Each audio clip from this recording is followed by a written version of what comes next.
শুরুতে দ্রুত বিজয়ী যে কামালা মার্কিন প্রশাসন বাজিয়েছিল, বাস্তবে তা ম্লান হয়ে খুব মার্কিন প্রেসিডেন্ট ডোনাল্ড ট্রাম্প এমন এক জটিল ভূরাজনীতি প্রবণতাতে আটকে পড়েছেন, যেখানে তার সামনে খোলা রয়েছে মাত্র দুটি পথ, হয় যুদ্ধ চালিয়ে যাওয়া, নতুবা ধীরে ধীরে বিচ্যুত হয়ে আসা। কিন্তু সামরিক বিশ্লেষকদের মতে ট্রাম্পের সামনে এই দুটি পথই এখন গভীর রাজনৈতিক, অর্থনৈতিক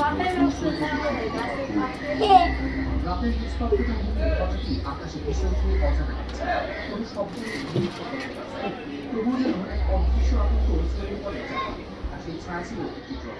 আর জায়গাটা যুক্তরাষ্ট্রের রাজধানী ওয়াশিংটন ডিসির একেবারে নিকট, অত্যন্ত সুরক্ষিত একটি সামরিক আদালত।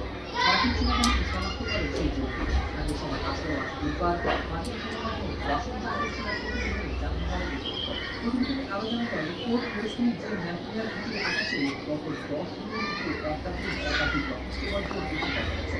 এই ঘটনায় বসবাস করে যুক্তরাষ্ট্রের পররাষ্ট্রমন্ত্রী মার্কো রুবিও ও প্রতিরক্ষামন্ত্রী। হ্যাঁ সেই লাল দূরেতে শুনতে